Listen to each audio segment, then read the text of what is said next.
Fleet's journal. When I arrived home, I found Lydia standing in the great room slack-jawed. She held Nephae's journal in her hands. "My Thane," she said, "Nephae is gone. I think she may have gone after her old gang. Her journal mentions Havar Ironhand. He's a well-known criminal in Whiterun and extremely dangerous. She went alone." I felt the blood drain from my face. Lydia knew who this Havar was, but no idea where to find him. The foolish girl. My fear was that this was a situation I was not going to be able to save her from. I knew who Havar was, but had no idea where he was. Malice, my contact at Honningrue Meadery, was the only person I could think of that might be able to tell me where to look. There was no time to waste. On my way out, I borrowed an extra blade from Aldevanur. There was no telling how many bandits I might have to cut down before nightfall.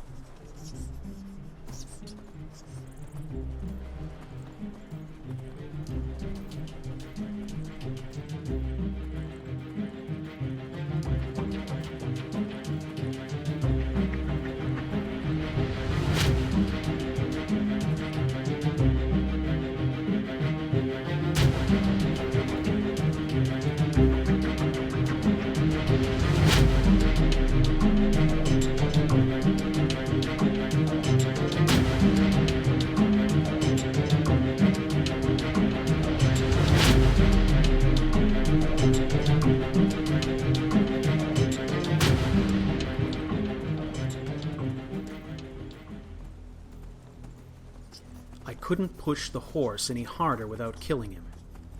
Time seemed to slow to a crawl as I descended the mountain. What was she thinking? She would be outnumbered, clearly, and so inexperienced. She has spirit. I will give her that. But I doubt she had taken in the full ramifications of this mission of hers.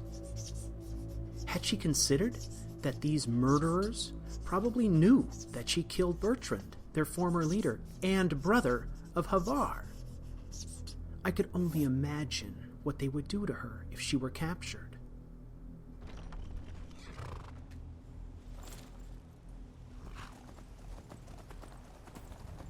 Within minutes, I was at Malice's front door. He did know Havar and told me where he and his gang were hiding. To make matters worse, he informed me that a short time ago he saw a large contingent of Havar's men walk by the meadery on their way back to White River Watch. If this was true, and Nephae were already inside, she would be trapped and would not be aware until it was too late.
I arrived at the overlook just as she was preparing to make her kill. At the last moment she saw me and pulled back. There was no disguising my anger, but I said nothing. I drew my bow and nodded her onward. Softening Havar with 2 arrows, I gave her the advantage she needed. He was armored from head to toe. Penetrating this type of heavy armor was a skill I had not yet taught her, and she would have certainly been killed. As she cut his throat and Havar took his last gasp of breath, I considered my problem. Nephae was a natural talent. That was obvious from the trail of blood I followed through the cavern, but she was impulsive. The difference between a killer and an assassin. It was clear that I would need to bring her with me to Riften. Leaving her alone was not an option at this point.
The ride home was silent.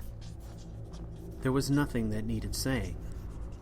It was obvious by the look on her face that she had finally recognized the jeopardy she had been in. Even with 2 of my arrows in him, Havar had taken 3 strikes from her blade to kill, and through all of that punishment managed to hit her with an arrow that was inches from fatal. The message was clear. But would she remember it tomorrow?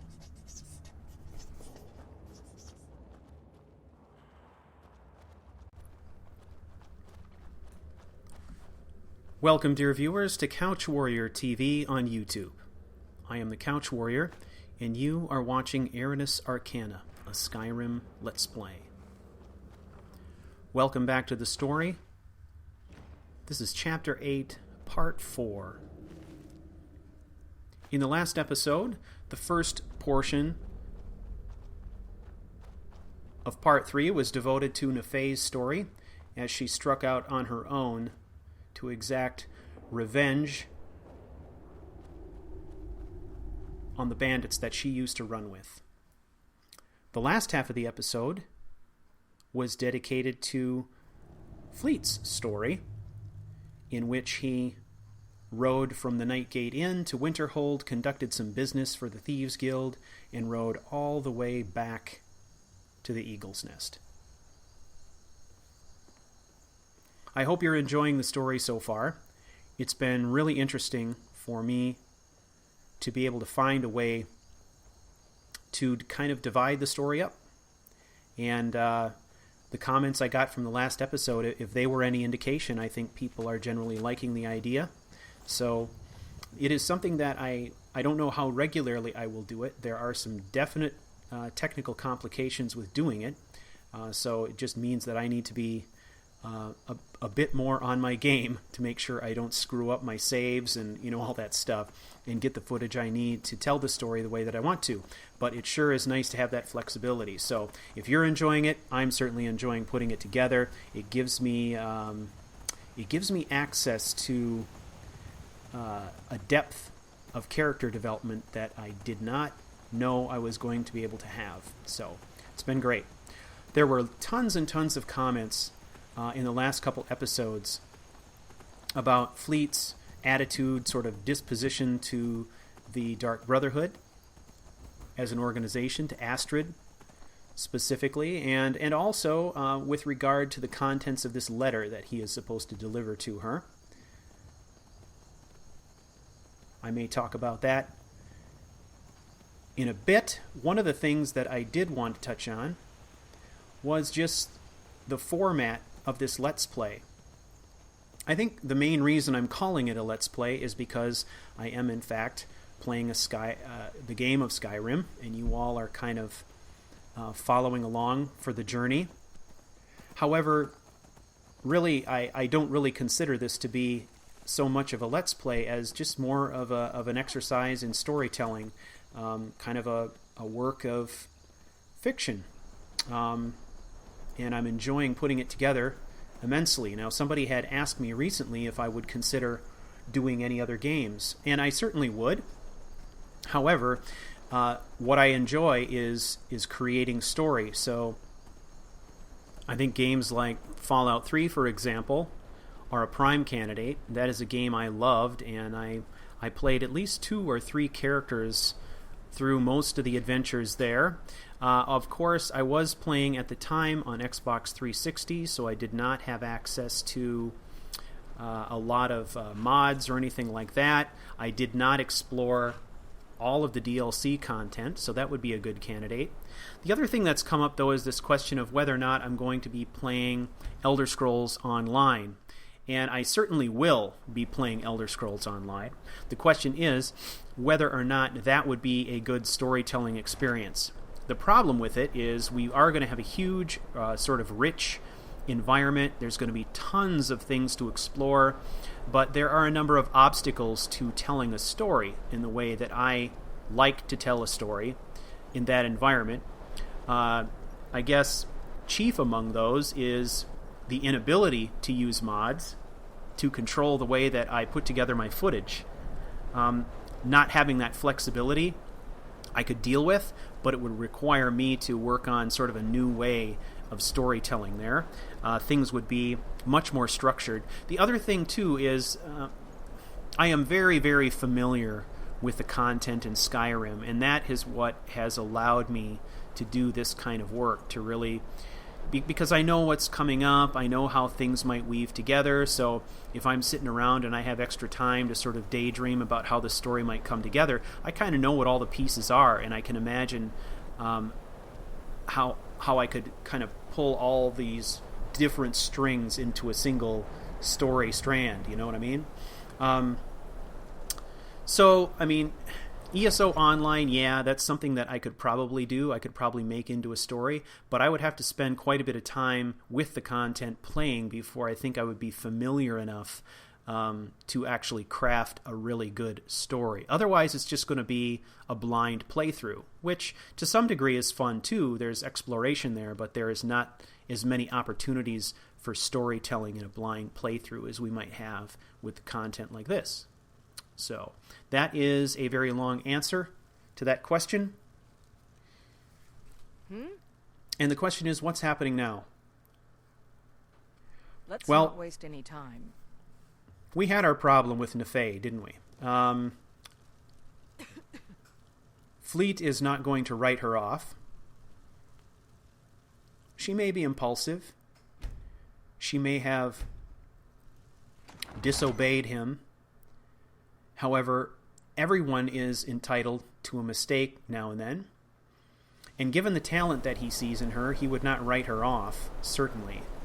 But there's a difference between making an error in judgment and making that same error in judgment more than once.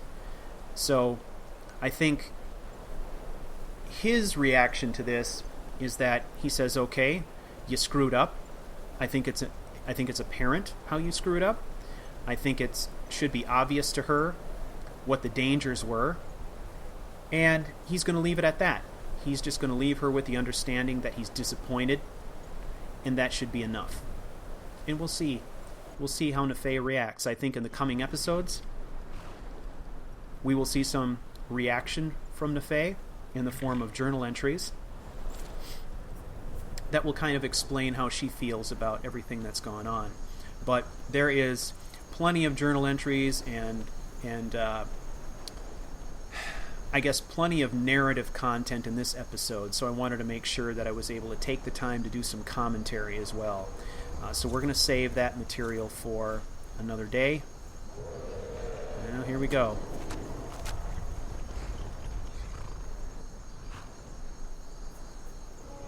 We're just going to wait here for a moment and see what this dragon does, see how aggressive he feels like being.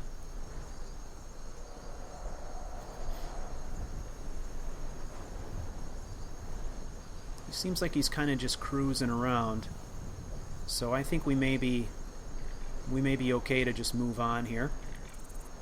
So our objective is, our ultimate goal is to get to Riften, but we are going to Riften by way of the Falkreath Dark Brotherhood Sanctuary.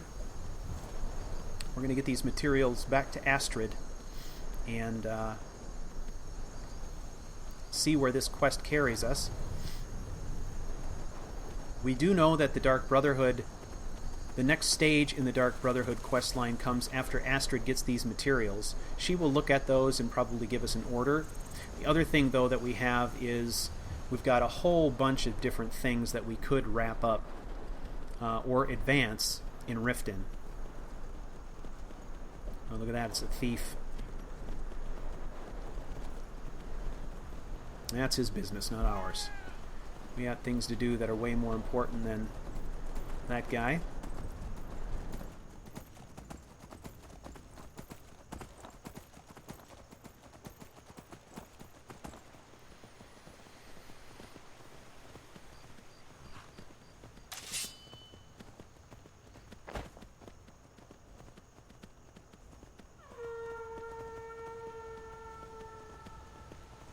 I assume that's my followers getting horsed up.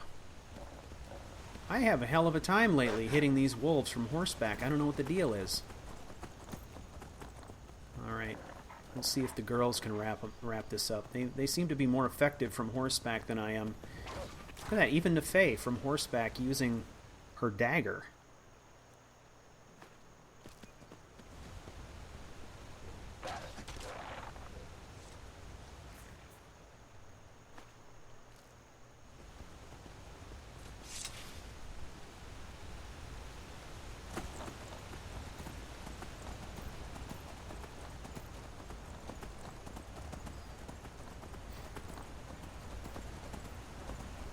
So, of course, we have this lingering question out there. What do we do with the letter? There has been a brisk debate in the comment thread for Part 3 over whether or not Fleet would read it. And I told you that I had sort of kind of already decided what I thought Fleet would do, but I was interested in soliciting your opinions. And the vast majority of the opinions that I found in the comment thread kind of meshed with mine, and that was that, yes, Fleet would read this letter. Hey, look at that.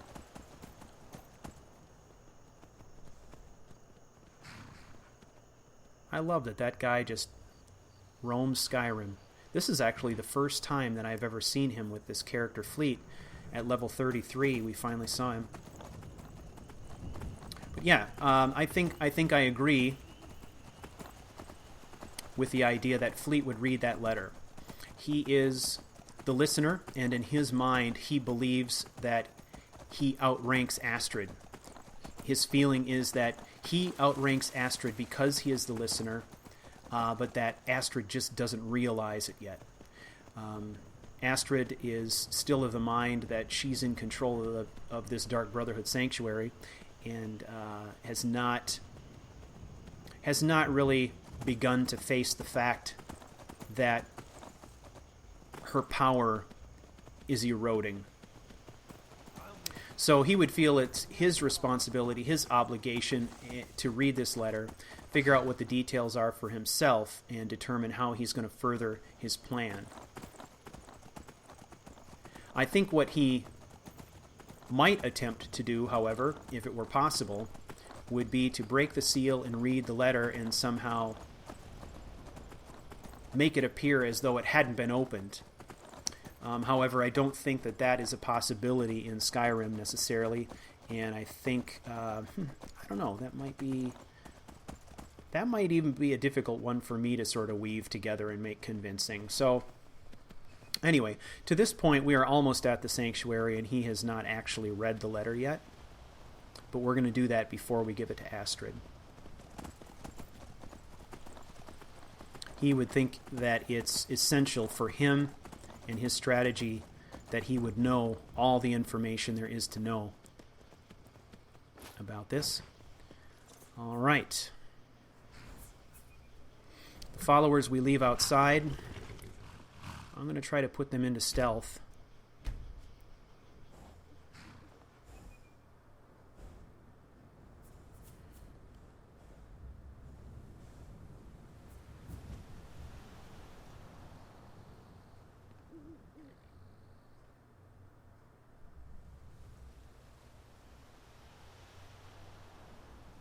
Oh, look at that. I came out of stealth too soon, and they're following me. So we will rescind that order. We will issue a new order, which will be just, I think, to relax here outside.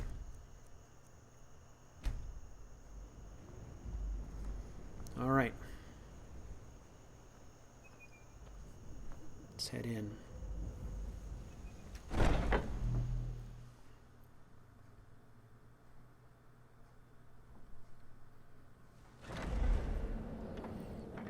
All right. Well, before we round the corner here, I think it's time for us to pause for a moment, and we are going to read the contents of this letter from Amon Motier, review it in detail. There it is. Most esteemed Overseer, as was already communicated to your subordinate, I wish to hire your organization for some delicate ambassadorial work. All of this, of course, would culminate in the historic meeting with the leader himself. In order to secure an audience with the leader, some secondary meetings must first take place. They have been outlined below. Number 1, you must attend the upcoming wedding at the Temple of the Divines in Solitude. The bride must be given a gift she will never forget, one that will get all Solitude to talking, and which will undoubtedly reach the ears of the leader himself. Number 2, a certain high-ranking military officer permanently stationed in Skyrim is responsible for securing the leader's safety, should he choose to schedule a visit. When this officer learns of the leader's journey, he will begin the necessary security arrangements. You must learn this officer's plan and meet with his people to ensure appropriate security for your eventual audience with the leader. Number 3, several months ago, the leader planned a visit to Skyrim that was canceled unexpectedly. In that time, a world-renowned chef was contacted and brought to Skyrim in order to prepare a lavish meal. That chef remains in Skyrim on retainer. You must meet with him and convince him that it would be your honor to cook for the leader in his place. I realize these instructions are a bit non-specific and do apologize, but I feel the vagueness is necessary to ensure security. Surely an organization as esteemed as your own has the means and resources to obtain all the essential information before each meeting can take place. When the final part of our arrangement has been carried out, that is, when you have secured an audience with the leader himself and brought such business to a close, I will contact you about final payment. Most sincerely, a friend. Well, that pretty much says it all. That lays out the plan for us in detail. We know everything that Astrid is going to know at this point, which is the position that Fleet would like to be in. So let's talk to Astrid. Let's get her take on this, and then continue on. You're back. Good. All right, so, did you meet this Motier? What did Motier he want? wants us to kill the Emperor. You're joking. What's this? This letter explains it all. The amulet is for By our Sithis, payment. You're not joking. Expenses. To kill the Emperor of Tamriel. The Dark Brotherhood hasn't done such a thing since the assassination of Pelagius. As a matter of fact, no one has dared assassinate an Emperor of Tamriel since the murder of Uriel Septim, And that was 200 years ago. Surely the Night Mother would misdirect us. No, she certainly wouldn't. And, for whatever reason, she chose to relay Motier's information to you. I don't know exactly what's going on here, if you're the listener, or this is some fluke, or what. But what we now have before us... So we'll accept the contract. You're damn right we'll accept it. If we pull this off, the Dark Brotherhood will know a fear and respect we haven't seen in centuries. You think I'd abandon an opportunity to lead my family to glory? But this is all so much to take in. I need time to read the letter and figure out where we go from here. And this amulet. What are you thinking? I'm thinking we need that amulet appraised. I want to know where it came from, how much it's worth, and if we can actually get away with selling it. And there's only one man who can give us what we need. Delvin Mallory. He's a fence, a private operator. Works out of the Ratway in Riften. Give me the letter. Bring Mallory the amulet. Find out everything you can and sell it if he's willing. He'll offer a letter of credit. That's fine. Delvin Mallory and the Dark Brotherhood have... history. He can be trusted. There you have it. We have a pretty good relationship with Delvin Mallory. We know him on a personal level through our experience in the Thieves Guild. Astrid doesn't know that, but that's going to make our job that much easier. And that brings us to the end of another episode. I want to thank you all for taking the journey with me. And until next time, may all that you do be swift, quiet, and deadly. And to all Skyrim assassins, I salute you. Silence is our battle cry.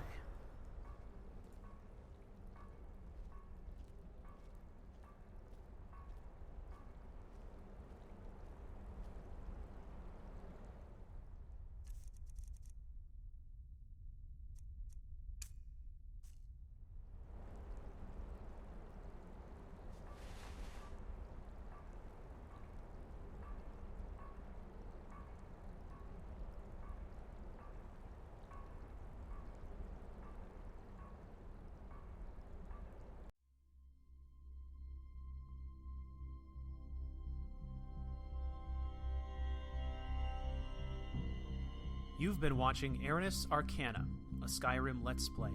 If you liked this video, please rate, like, and subscribe. For more information on this and other CouchWarrior broadcasts, visit me on the web at www.couchwarrior.tv.